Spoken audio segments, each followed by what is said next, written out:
Good, done. Well, actually, not quite done. One more thing I need to do before I put this thing away. I need to clean the filters in it. This is a Shark vacuum. It works great. It works as good as the day it was bought new. It's probably, a little over 2 years old. And it does a great job. But I've got some friends I was talking to, and they had Shark vacuums, and they were telling me that after a couple of years, theirs weren't working too well, and they were really disappointed. I thought, well, that's strange. So talking back and forth, and I asked them, well, did you clean the filters?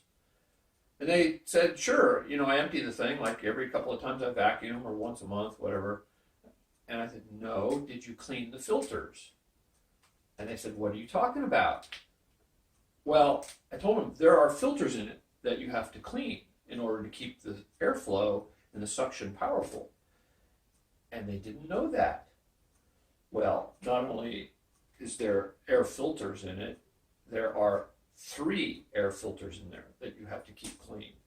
And you need to do it fairly regularly to keep your vacuum working really well. So it's time that I do that, and I will show you how to do it. Come on, let's go outside.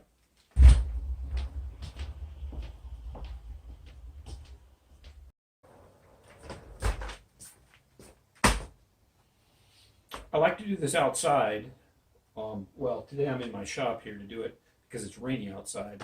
But rather than in the house, just because keep the house clean, keep everybody happy, keep the house clean. First things first, let's empty the canister. Everybody knows how that works probably on these Shark vacuums. Maybe there's slight differences depending on your model. But the way I do it, I found these bags from the vegetables at the grocery market are just the right size to fit over the bottom of the can. And then I push the latch, let the bottom open up, and it all goes in there. So that's pretty simple. See the dust? You don't want that in your house. All right, tie this up. This model has a small canister, so I empty this pretty often. Okay, so canister's empty. You can wash this with water or soap if you want, but it doesn't really matter. That doesn't affect its performance. Down inside, there is a filter screen down in the top here. I'll show you that. Hopefully you can see that. That filter screen, occasionally that will start to get like buildup of hair or lint or things like that. And you just want to clean that off. You can rinse that out. I've done that before. You can access it through the bottom, in both directions. But that's not the filter I'm talking about. The filter is actually down in here. Let me get this cord out of the way so you can see better. Let's see. I'll tilt this up. My cameraman is a stationary tripod. So, see that dusty, dirty spot there? That's a filter. We have to take that out and wash it. The way you do that is you lift out this little holder and the whole thing comes up, and you can see that that is pretty darn dusty.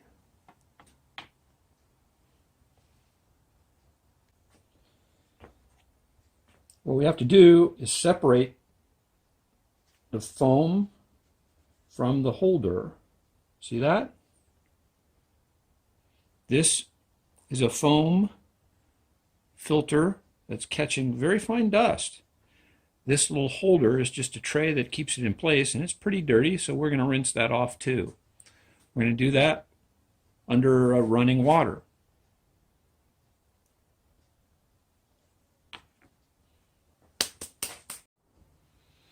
So let's take these over to the sink,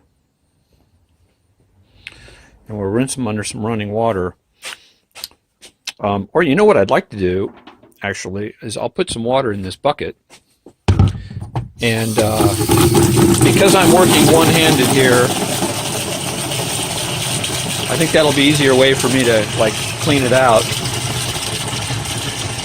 With two hands you can hold it under the faucet and get the water running through it and squeeze it out. But you know, left hand for the camera, right hand for the chore. All right, here we go. That's pretty dusty. Wow. Oh, look at that.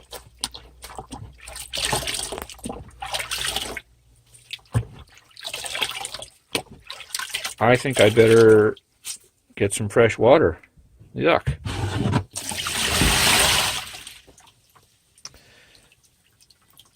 It's probably been, I don't know, 3 months since I've cleaned that filter.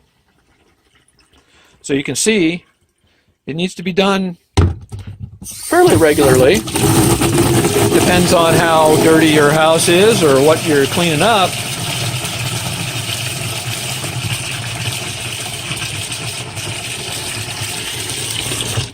If you're one of the few people that saved the instructions that came when you bought your vacuum, perhaps it says in there how often they recommend that you clean or rinse this thing out. But then again, most people don't even know that this exists in the vacuum, probably because they never read their instructions. And they wouldn't be watching my video, would they?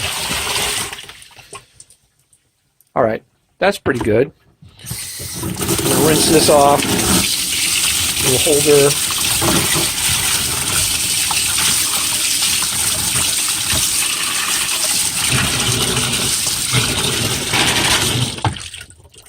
Maybe I'll just give it one more, just to be sure we're pretty good here. Now this has to dry before we put it back in the vacuum, so I'm just going to let it sit out here on top of the washing machine. Shake that out. That can dry, and later on we can put it back.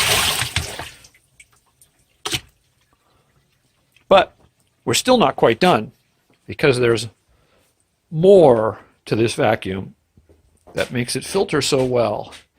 All right, this is the section where we took out the little foam cone filter.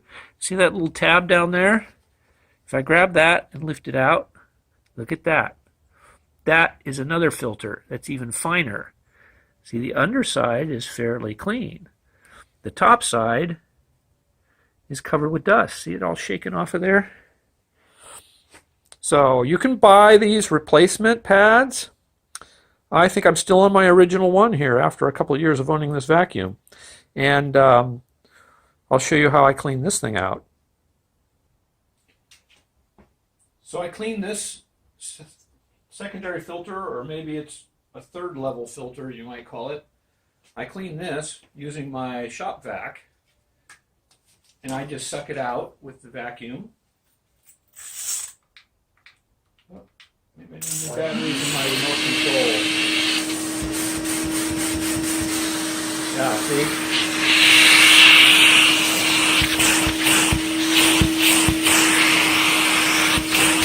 A lot of dust coming out of that.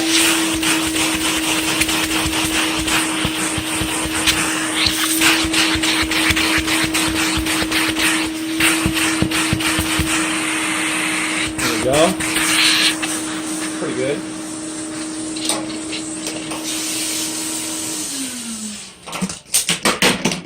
Uh-oh.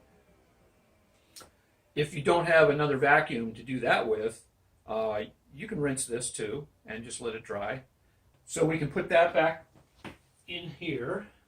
It just lays right in the bottom of that cylindrical opening. Now we're not done yet either. There's another filter. If you reach under the front of the vacuum, there's a little release catch that takes off the front grill work. And that exposes this, which is, I guess it's like a HEPA filter. This guy catches the very fine stuff that has passed through the canister, through that foam filter, and through that cloth filter pad. Anything that gets by there gets caught by this. Let me show you the detail. That's the front grill work. The front looks pretty clean. Look at the back side. That thing is kind of dirty. Now you can buy these, of course, and replace them. I probably should think about doing that sometime soon, but I don't have one on hand, so I'm going to clean this out. And again, the way I clean these out is I use my shop vac and kind of suck it clean as best I can do.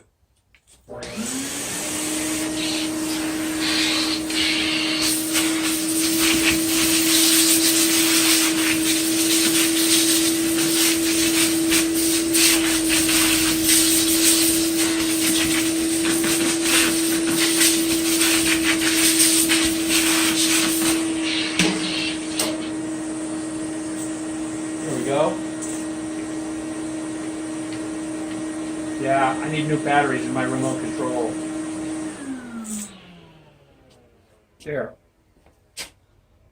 Yeah, that looks somewhat better. The face is pretty white. The back still looks kind of dirty. But until I get a new one, this is going to have to do. But this all affects the airflow getting in through the head and up through that canister and down and back out. Without all these filters being clean, that vacuum does not do a very good job of sucking and cleaning up all the fine stuff on your floors. So this is a necessary process to do this. I do it about every 3 months. Depending on how dirty your environment is you're working in, you might have to do it more than that. Or maybe if you're, don't vacuum a lot, or you're in a home that is, not inclined to get as dusty and dirty, maybe you don't have to do it that often. Maybe once or twice a year is fine. But that's the process. Let's put this all back together. Oh, almost dropped that.